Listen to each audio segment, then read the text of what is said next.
strident, added a cost, and weakened our deterrent. So, I think we're going to have no lessons from the Conservative Party about being strong on defence. All right. Kevin Jones, Chair of the Intelligence Committee at Westminster, thank you so much for your take on this developing story this evening. Coming up in just a moment, Rachel Cunliffe and Tim Montgomerie here with me on Pienaar and Friends, and we've got a lot to talk about. Do stay with us.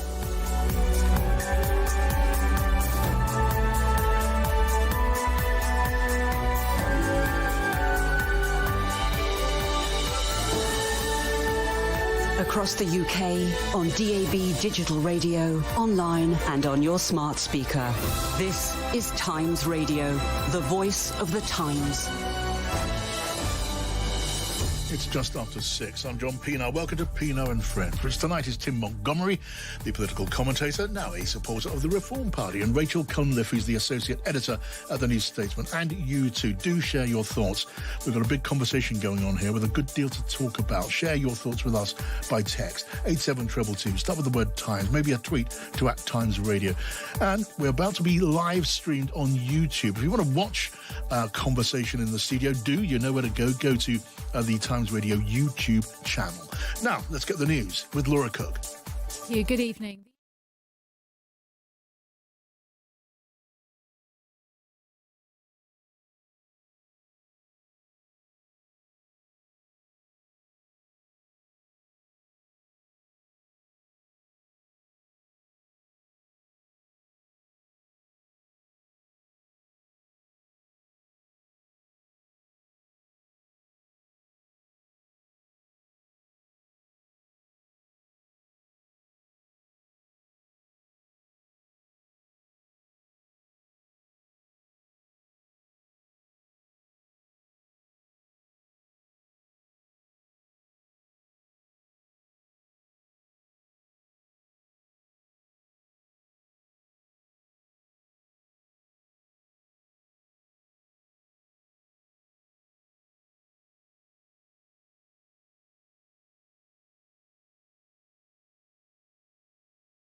John Pienaar at Drive on Times Radio.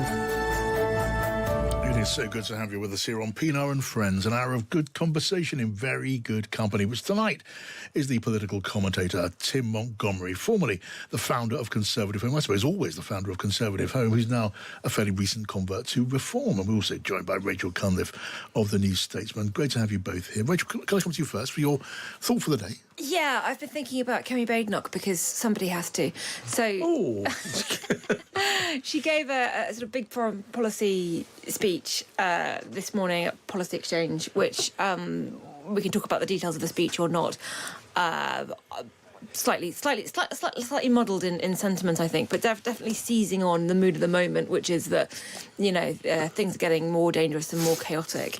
But I've been interested in how the media, particularly the media that you would expect to be quite friendly to Kemi Badenoch, has been covering it. And the answer is not really. I had a look at the Telegraph homepage and the speech sort of barely mentioned there. Yeah. GB News does have it very, very low down with watch Kemi Badenoch be challenged by GB News on her plans for immigration and defence spending. So not exactly supportive there. And that's below a story about the expert way to wash your hair. Last week, she did the speech at the art conference, and the Telegraph had that next to a story about a cat travelling solo on a train, which, as you know, I think is the most important news of the day, but I am in a minority there. You're a bit of a cat fan. GB News had it below something about her facing leadership bids and challenges, and I think it's really interesting to look at how the right-wing media that championed Kemi Badenoch in the leadership has very quickly decided that she is either irrelevant, or if they are going to report on her, it's going to be negative. And I think if I were offering her comms advice, I would be a bit concerned by that even in the spaces you would expect to be friendly, there does not seem to be friendly coverage. Yes, I suppose it wasn't her fault that her speech today, which was built up as some big thoughts on foreign policy, were so totally eclipsed by Keir Starmer's announcement. But that said, from what I saw, and obviously my attention was divided today with various things, but from what I saw, I wasn't at all sure what the point of Kemi Badenoch's speech was. Do you know what she was saying? I couldn't really get what she was saying.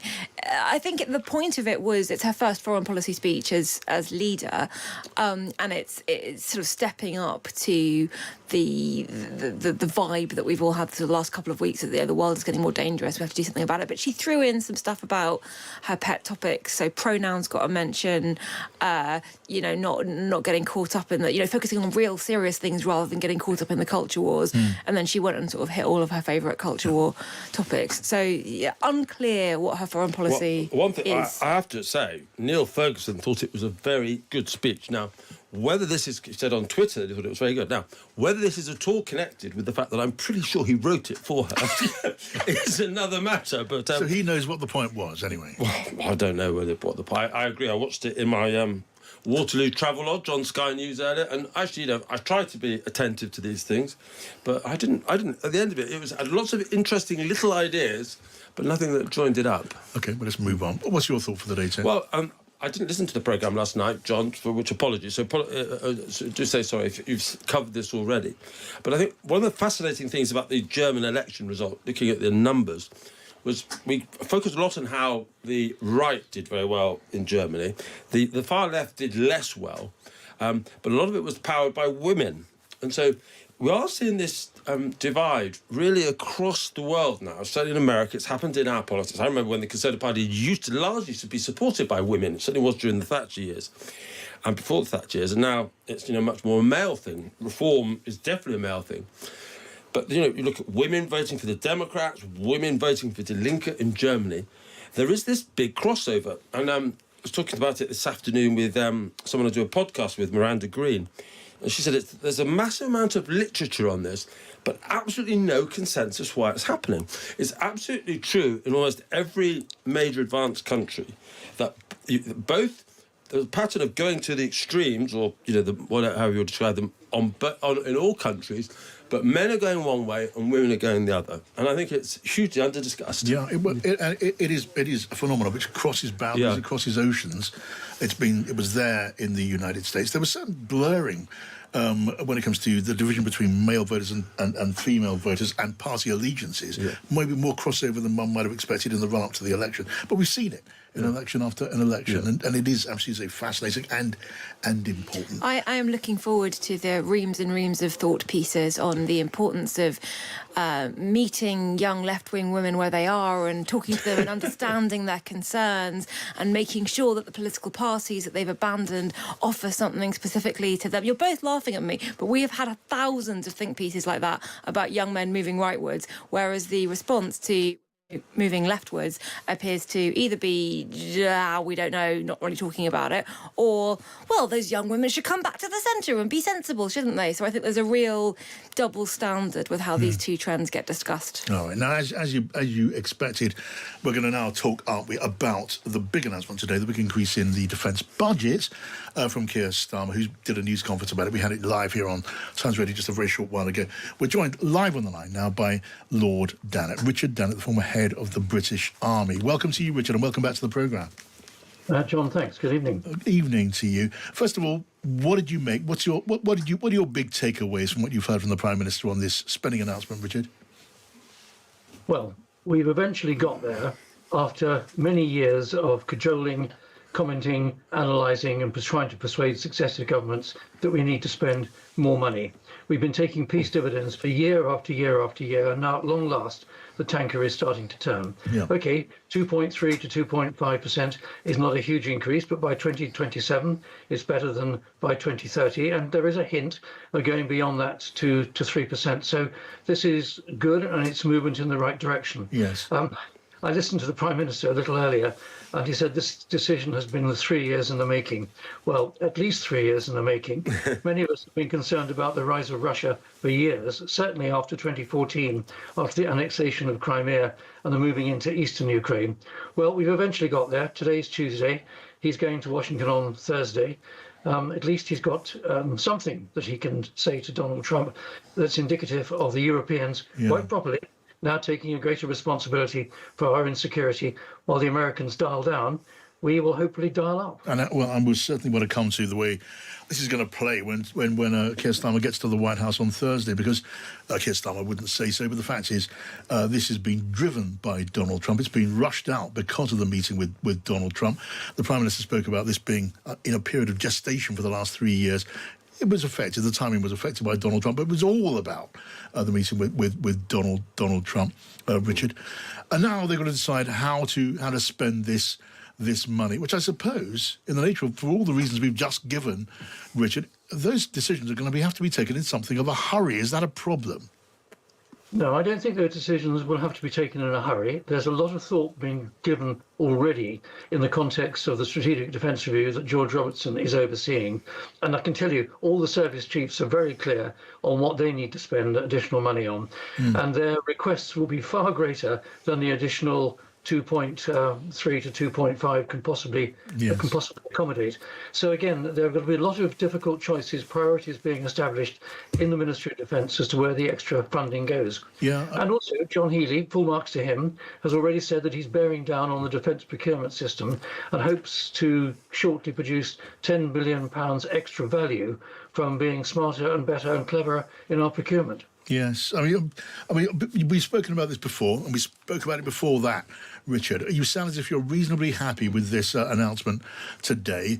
I mean, are you looking here in your mind's eye at something which is transformational in the way that you would wish to see it? I mean, the way we spend money on defence procurement it's been awful over the years, and for that and other reasons, it may not be quite as transformational as you think it ought to be. Well, we need to spend more, we need to spend better. We've already talked about spending better, and John Healey is determined to do that, so that is good. But the quantum of that which we spend has got to go up. Now, today is a welcome but small step in the right direction. 2.3 to 2.5, 13 billion pounds extra is welcome, but it's not going to touch the sides of the underfunding of defence right across the air, land and maritime domains, as well as space and cyberspace.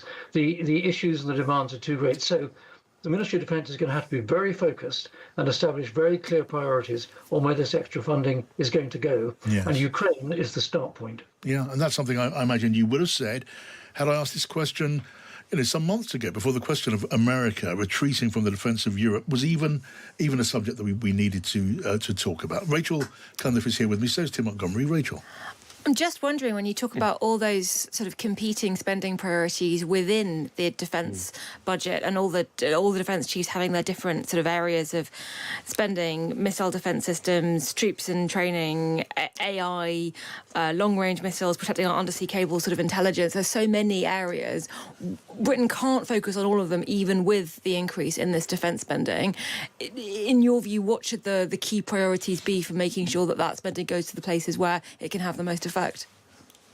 Well, as I said just now, the start point should be Ukraine and how we are going to support the Ukrainians better. And in that relation, in that respect, are we serious about, if there is a ceasefire or a truce or an agreement of some sort in the next few weeks, are we serious about possibly putting some kind of peacekeeping force on the ground?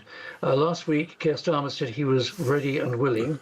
Well, he may be willing, but the Ministry of Defence and the military are not ready.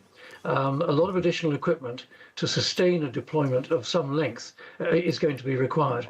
But the key point, Rachel and John, the key point here is, while this additional money is welcome, it's not so that we can better fight a war, but it's so we can increase our military capability to deter further aggression by Russia. And Donald Trump is being very clear, has been for a while, that America has got other priorities. Is focusing more on China and Taiwan, and that Europeans have got to do more. And we've got to step up collectively, not just ourselves, but the Germans and the French, the Poles, already spending 4.7% of their GDP on defence. So we've got to take a greater responsibility. The fight is currently in Ukraine, but we've got to make sure that our capability is such that we deter further aggression from Putin elsewhere along the Russian border. Yeah, one by one, NATO members are stepping up and announcing plans to increase their defence spending. But given the scale of the need that we are all going to be facing as and when America retreats from the defence of Europe, you have to wonder, well, would it be quick enough? Would it be big enough to meet the scale of the task? Tim Montgomerie is here too. Richard, I agree with you completely on the need to increase defence spending, but you and I are both Christians, and I wonder whether you have any concerns about how this increase in spending is being funded by cutting the aid budget. I think some of the aid budget is wasted, like all budgets, but I believe we have a responsibility to the poorest people of the world, and I wonder whether we are now as a nation properly exercising that responsibility. And you may not want to comment on how the government's redistributing money, but I'm certainly concerned about this and its implications for our soft power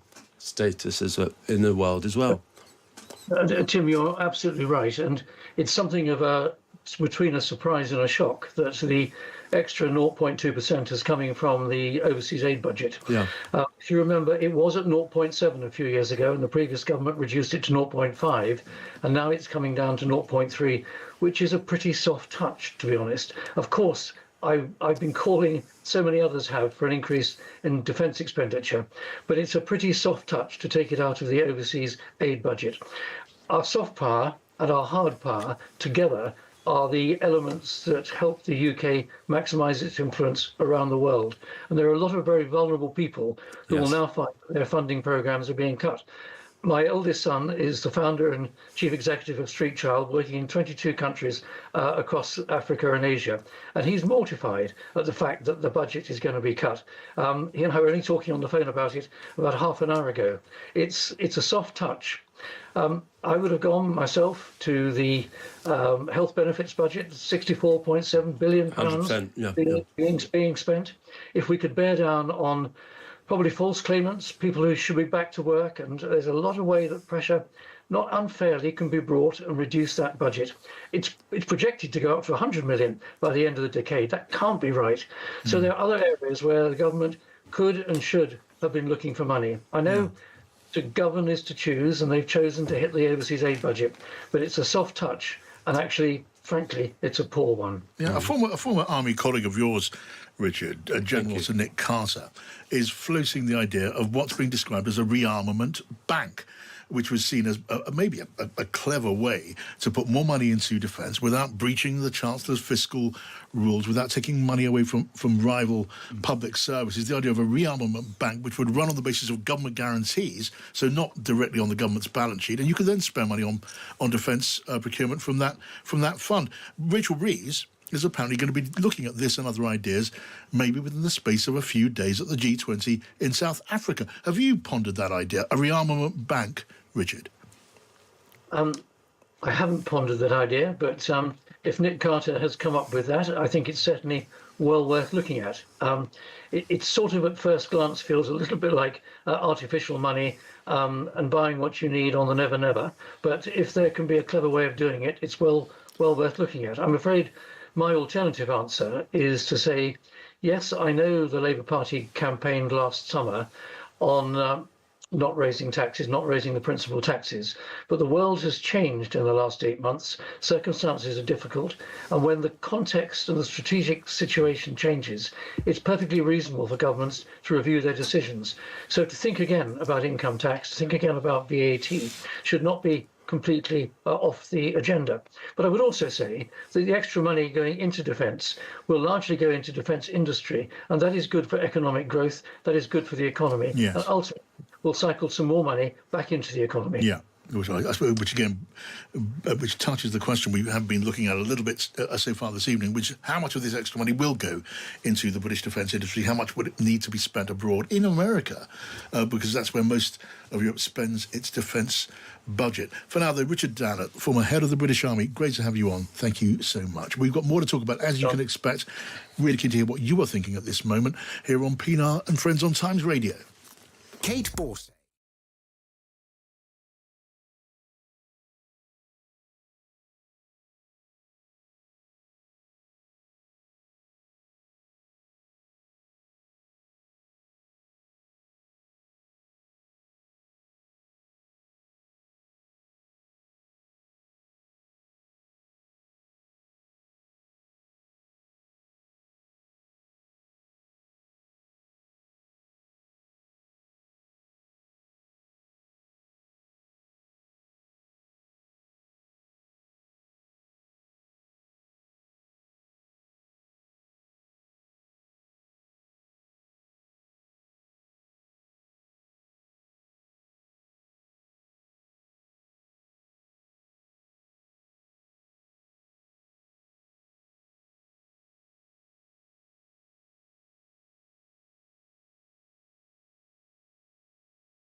In the Times Radio app or wherever you listen to podcasts. John Pienaar at Drive on Times Radio. And here with me on Pienaar and Friends, Tim Montgomerie and Rachel Cunliffe. Let's just recap on this story we've been covering, the developing story, big story we've been covering this afternoon and this evening. The Prime Minister's announcement of a plan to increase defence spending. We must find courage in our history, courage in who we are as a nation, because courage is what our own era now demands of us. So starting today, I can announce this government will begin the biggest sustained increase in defence spending since the end of the Cold War. Yeah. We will deliver our commitment to spend 2.5% of GDP on defence, but we will bring it forward so we reach that level in 2027.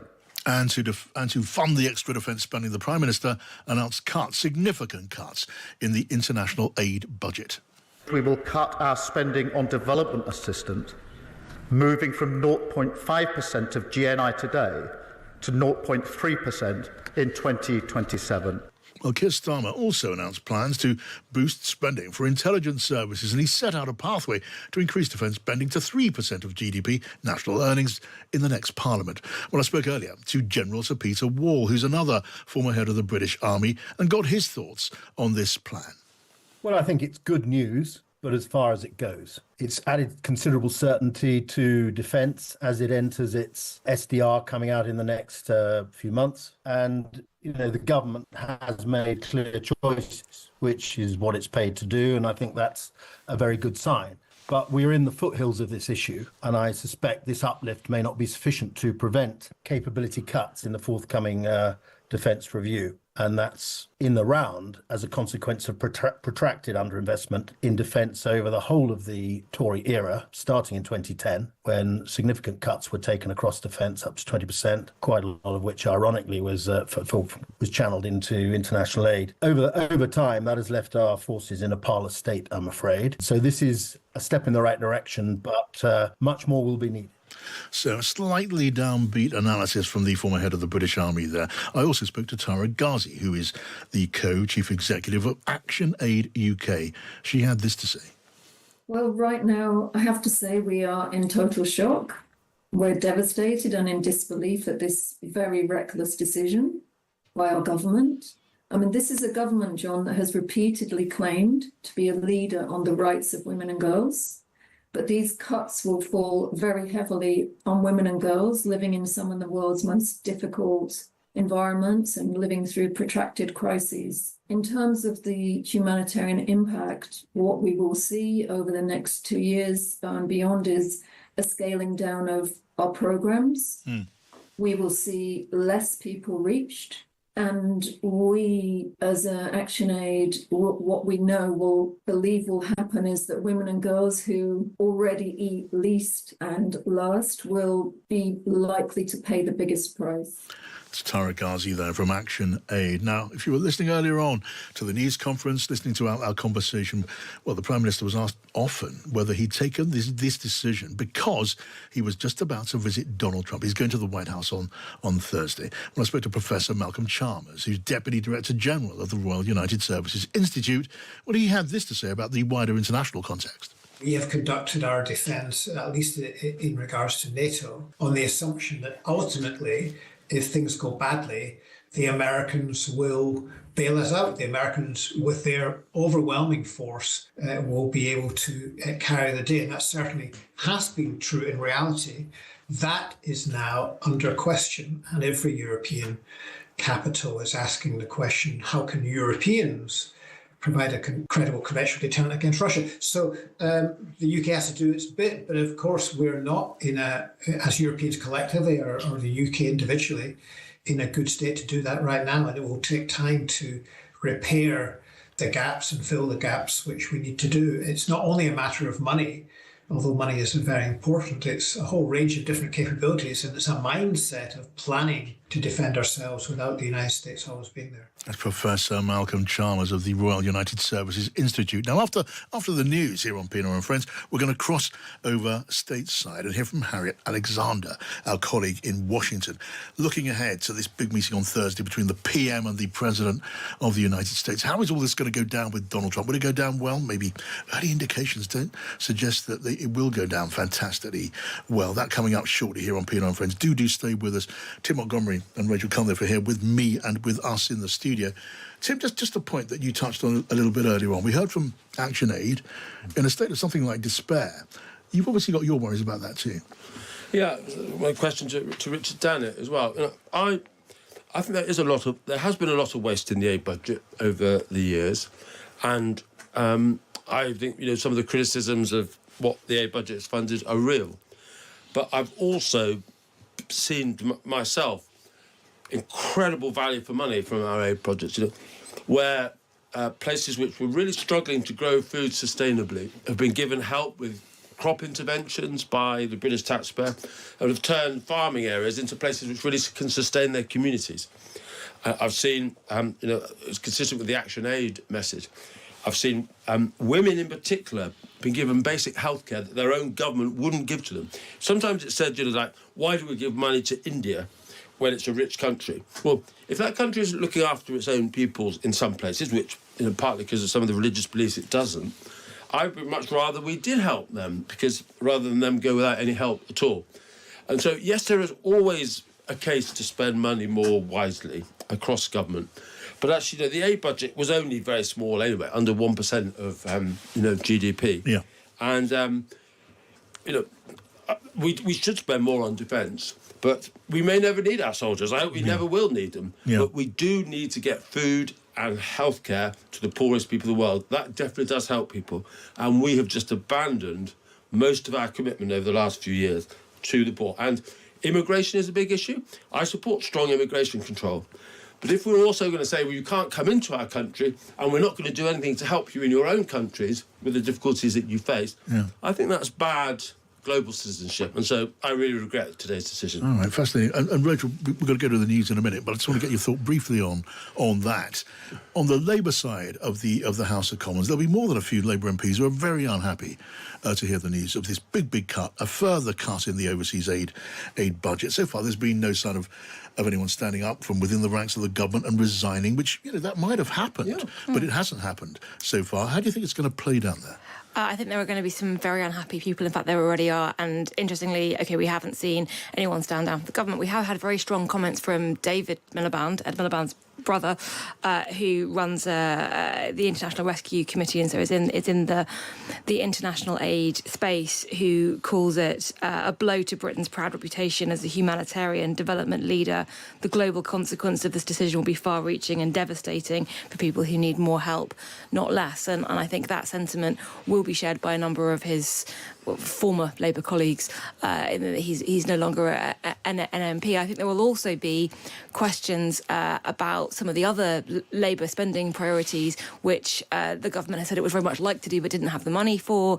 Thinking of the two-child benefit cap, thinking of the changes to the winter fuel allowance that have got lots of Labour MPs sort of very upset, and they've been able to sort of cling on to this. The government line of we'd love to do it, but we just don't have the money. So finding the money for defence when you cannot find the money for other things, that just opens up all of those old wounds again. I mean, given the government's got this impregnable majority in Westminster, maybe Starmer can count himself fortunate that we haven't seen more open rifts and rebellions. Not that they would change very much by way of policy or decisions taken in the House of Commons, but he's had it relatively smooth.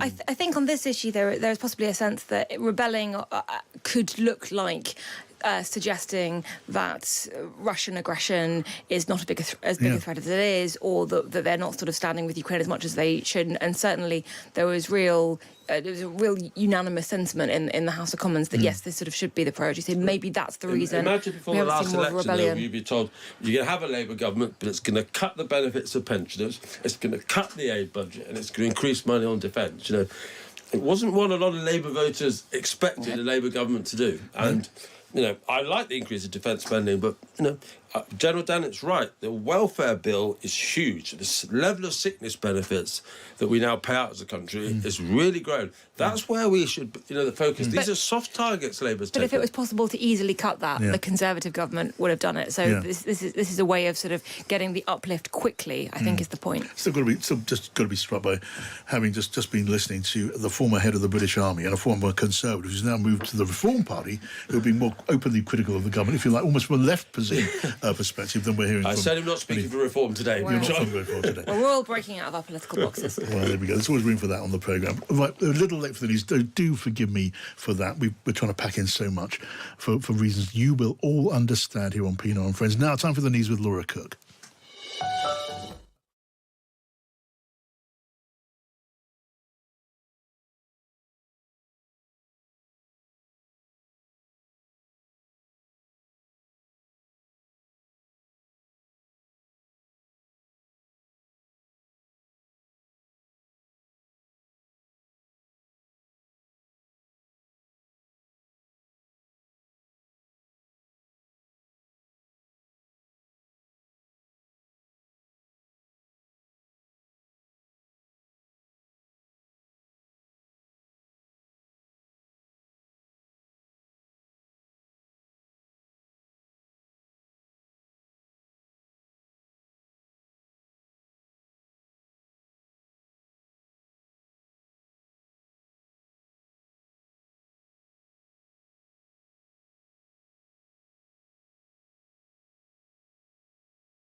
Pienaar and Friends, Tim Montgomerie and Rachel Cunliffe from the New Statesman, and Kate Borsay joins us to give us a heads up about her show from 7. Hello, Kate. Hiya, John. We'll be continuing to talk about this significant increase in defence spending, the biggest increase since the Cold War, of course, announced by Sir Keir Starmer today. 2.5% is where we'll get to by 2027.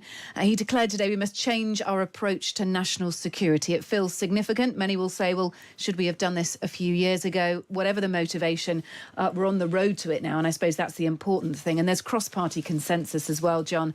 James Cartledge, the Shadow Defence Secretary, told me we'll be running this interview in the show just after 7, accepts this as the right thing to do. He wants to see, of course, Starmer to go further and faster still. He wants Starmer to eat into the welfare budget savings that will be made when those cuts and efficiencies are announced by the government.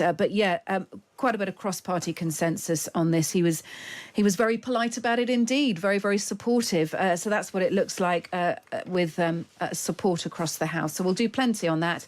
And Britain's strictest head teacher, Catherine Birbalsingh, often on Times Radio, she writes, she's interviewed in the Times tomorrow, not having a go at kids or schools, but this time parents. We're not strict enough. We're too weak. We're too soft, according to Catherine Birbalsingh. We should have a return to the 1950s and 60s. All right, Kate, looking forward to your show at 7 here on Times Radio, and looking forward to hearing what you're thinking about all you're hearing. John's written in, listener John, he says, 2.5% is nothing, considering we're already spending about 2.3% on defence. How can anyone think an increase of that size will make a substantial difference? Says John, there's not even an ambition, let alone a commitment, to increase it further during the life of this Parliament. What Starmer should have announced is that we would increase spending to 2.5% this year, 3% next year, and look to increase it to 3.5% before the end of the Parliament. That seems to me to be about the bare minimum. So much fuss over so little. That is John's thought. Tell me what yours is. Now, let's welcome to the programme Harriet Alexander, on the line now from Washington, D.C. Times senior US reporter. Hello to you, Harriet. Welcome back to the show.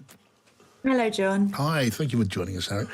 So, I know you've been watching what's been going on here, and I'm so interested now, we all are, in how this is going to play where you are in Washington, D.C. So this is a tweet. It went out on, it's an a posting from Pete Hegseth, the US Secretary of State. He said this: just got off the phone with John Healey, the US Secretary of State for Defence, who confirmed they will increase defence spending to 2.5% of GDP and eventually much further. A strong step, he says, from an enduring partner.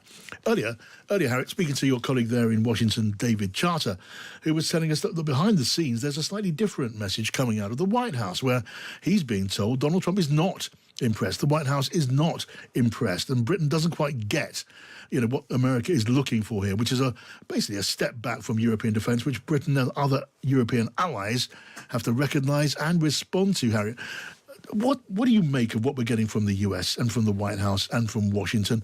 It's a mixed message, not for the first time. What should we make of it? Well, yes, absolutely mixed messaging. I think it's got everybody on their toes. Certainly, I think that the timing of Keir Starmer's announcement was not coincidental. Donald Trump, of course, has been pushing for a long while, even in his first term, for NATO members to spend more on their defence. And Keir Starmer's gesture in increasing the defence spending was obviously expected to appease Donald Trump in some way. But yes, Donald Trump wants more. He's adamant that Europe and the UK must do much more to protect itself as he sees it. He has long railed against America as he sees it footing the bill for Europe's interests. So yes, I mean, he talks about increasing the spending up to 5% perhaps. So yeah, not impressed perhaps by this. I mean, when Keir Starmer goes to Washington on Thursday, he clearly wants to win the president's favour. He'd like, no doubt, to get some of the warmth that Emmanuel Macron was shown last night.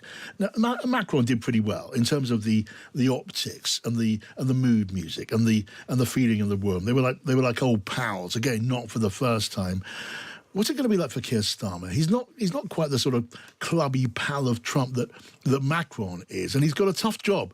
He wants Trump to say things he has not said about guaranteeing a European force on the ground if there's a ceasefire. And he doesn't want Trump to think about pulling away from defence of Europe. On both of those things, Harriet, he may simply get no joy. What's your thought?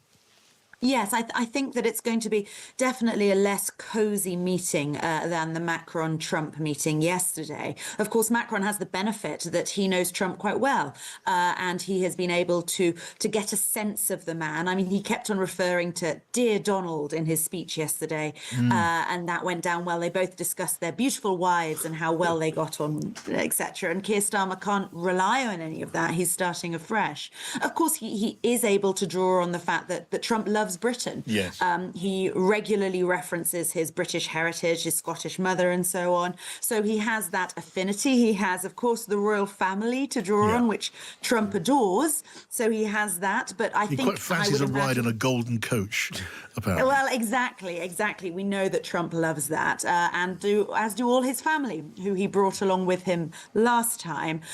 So I think Keir Starmer is certainly going to have been looking very closely at what Macron's approach was, because, as you say, I mean, I agree. I thought it seemed like it was pretty effective. All right, Tim Montgomerie and Rachel Cunliffe are here. Tim? Do you think there'll be sort of a boastfulness from Trump at this meeting? Because I think we're all agreed here that the timing of this announcement about increased defence spending is because Keir Starmer wants to take something to Donald Trump to please. So he's put us all through the mill in the last week in particular with this sort of messaging about withdrawing from Europe, and I think he's largely sincere. He's had enough. But, after years, Biden, Obama, Bush too, they all said to Europe, you've got to increase defence spending, and we didn't. And the one president that sort of managed to achieve it is Trump. And there is that side to him that, quite happy to talk about his achievements. We may get quite a bit of that in the Oval Office with Starmer later this week. Harriet? Yes, no, I absolutely think you're right, Tim. I think that's very likely to happen. I mean, Trump is known for claiming achievements, isn't he? Whether they're legitimate or not. And I think this actually is. He has managed to get an increase in defence spending, so I think he'll take that as a win. Absolutely. There'll be some boasting, some gloating, or some celebration, however you want to phrase it. What about the comments that Trump made about Zelensky being a dictator, about Ukraine starting the war? We heard some pushback, from all the leaders of our political parties here in the UK. But Starmer, his office issued a statement after a call he had, and Zelensky sort of stressing that Britain does not view Zelensky as a dictator. Do you think that is likely to come up, or do you think that they'll just try and sort of skirt all over any awkwardness regarding the veracity of some of the comments that Trump has made in the last week? Well, I would bet my house on Trump not making a public apology to Zelensky. I don't think any of us were expecting that. No. But I think perhaps in private, maybe there will be a slight softening of tone. I mean, who knows? Again, he's not known as somebody who ever likes to back down. But certainly Macron will have gone to him with this sense that Zelensky is not a dictator. He is not your enemy. It's quite interesting, this idea that they're trying to put into Trump's head the fact that Putin is not someone to be celebrated. He is not your equal. You need to be on the right side of history for this. Although I think in public, we're not going to get any renouncing of Putin, of course, as the way that previous US presidents have done. Yes. I mean, we saw Macron. He got a lot of attention last night when he contradicted Donald Trump. Donald Trump, not for the first time, told us about the amount of money that America had contributed to Ukrainian defence compared to Europe. And he, again, not for the first time, gave a completely false account of how American spending far outstripped Europe's. It's simply not the case. And Emmanuel Macron picked him up on it gently with a smile, but he did, and Donald Trump smiled through it, maybe gritted teeth behind the smile. I'm guessing, from what we think we know about Donald Trump, Harriet, he's not going to put up with too much of that from Keir Starmer, is he? Keir Starmer may find himself in a position of having to contradict the president, and the president isn't going to let himself be contradicted by two visiting leaders in the space of a week. It's just not in the nature of the man, is it? No, absolutely not. And I think that also comes back to what I was saying earlier about how Macron has got this well of friendship. There's this history between the two men. They know each other quite well. So Macron was able to get away with that. Of course, that clip went viral, didn't it, on social media? Yeah. We saw that everywhere. And, critics of Donald Trump were cheering how Macron managed to handle that. He managed to correct him in a firm way, but in a friendly way.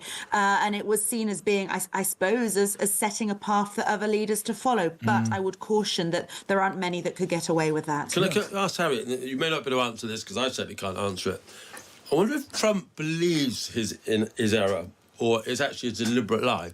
Because I honestly don't know.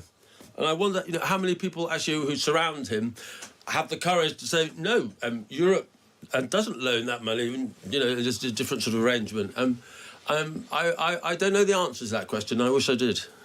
And I think, people who are intimately acquainted with Donald Trump, who've known him for decades and decades, will argue both sides of that. So some people will certainly say, actually, there's a master plan. This guy knows what he's doing. He will say extraordinary, unreasonable things to provoke, and then he dials it down. It's part of a strategy. That's what his supporters say. But then his critics, again, who know him equally well, who say, that's fanciful. There isn't a master plan. He's shooting from the hip. He doesn't read. He's not interested in briefing papers. He has no knowledge of history. He's making it up as he goes along.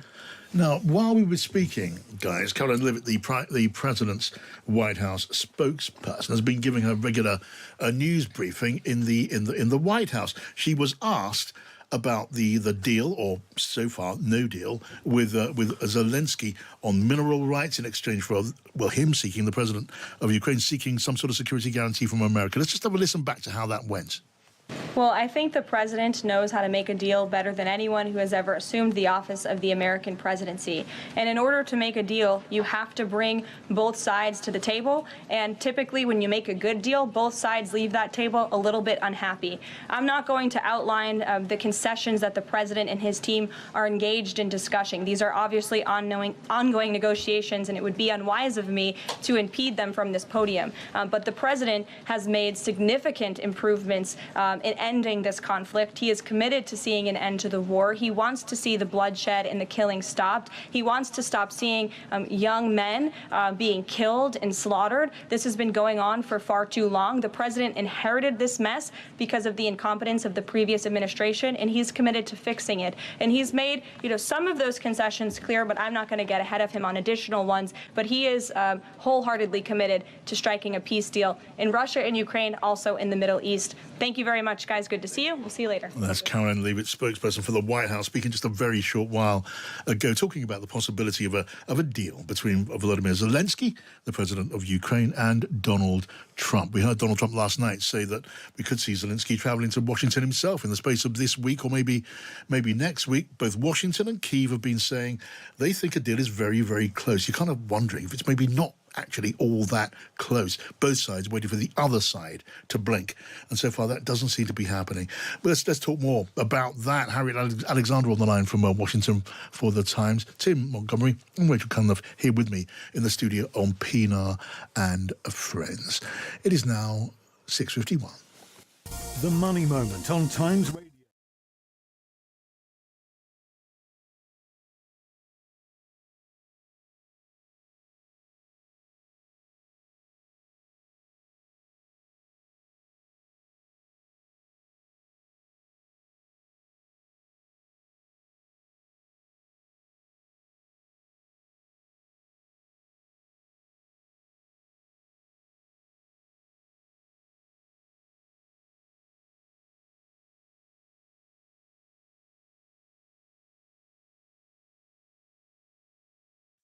But don't let your pension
here with me on Pienaar and Friends. So is Rachel Cunliffe and Harriet Alexander still with us on the line from Washington. One last question to you then Harriet.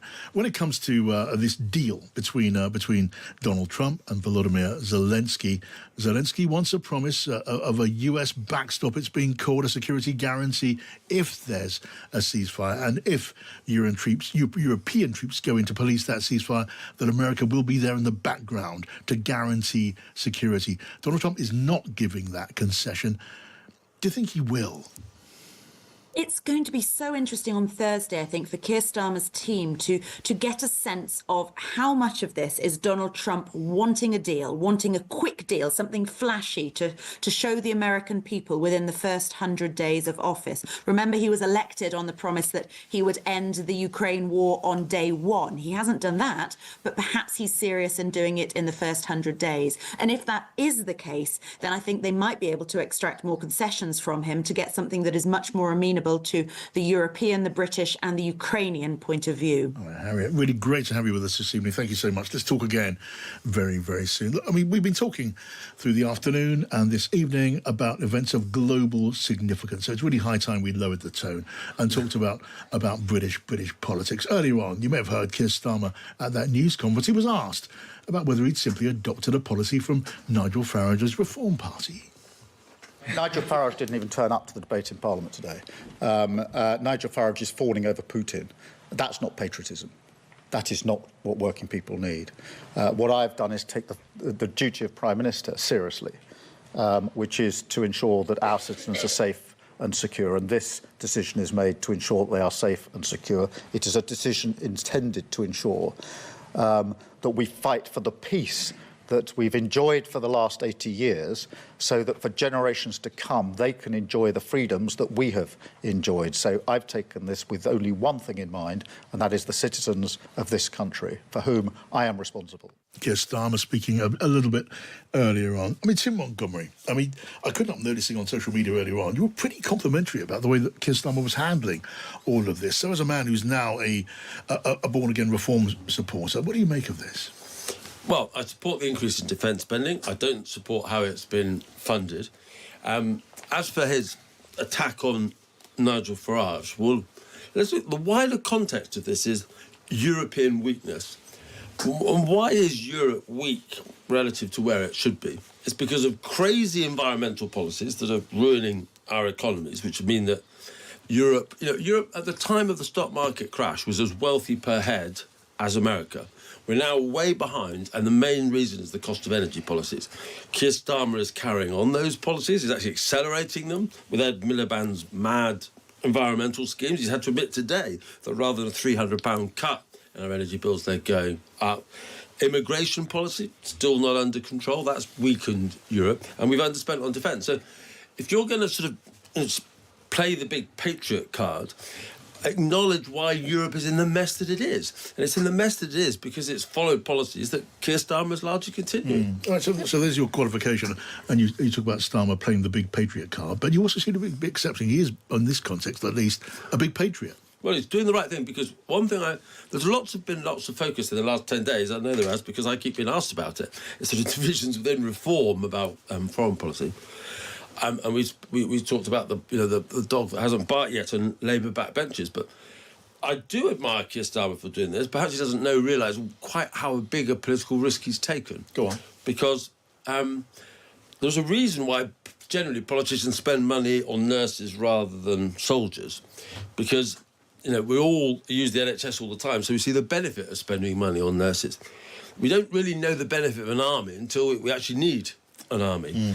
And I think as the election gets closer, Labour MPs will find it, particularly with people like John messaging in, wanting 3%. If he really is going to deliver what generals and other people think our defence needs, the squeeze on all budgets that are already very difficult is going to get a lot tougher. And I think the Labour backbenchers may be quiet at the moment, but I think they're going to make an awful lot more noise as the rest of this Parliament goes on. Rachel Cunliffe. I want to make one point on energy policy, which I know is a big topic for Tim, but the increase in energy bills is almost entirely to do with global factors, not least Russia's war with Ukraine and how that has increased energy prices worldwide. And one of the things that Ed Miliband is trying to do with that energy policy is to make us more resilient, and so that we are less susceptible to global energy price shocks. We have the highest energy prices over any developed I'm just country. pointing out that the increase today is nothing to do with Ed Miliband. But I think the reform patriotism point is interesting, because if you poll the British people, we're pretty unanimously supportive of Ukraine, and there was a poll out last week that showed that only 1 in 5 Brits said that we should prioritise relations with the US over Ukraine. However, very different for reform voters, so they're out of step when it comes to public sentiment. What impact will all of this have on Keir Starmer's ratings? Not the biggest question of the world now, but still an interesting one. Thanks for listening. Ollie Cole was our producer, Joe Linehan, our technical operator. I'm back at 4 tomorrow, and up next, Kate Borsay. This is Times Radio.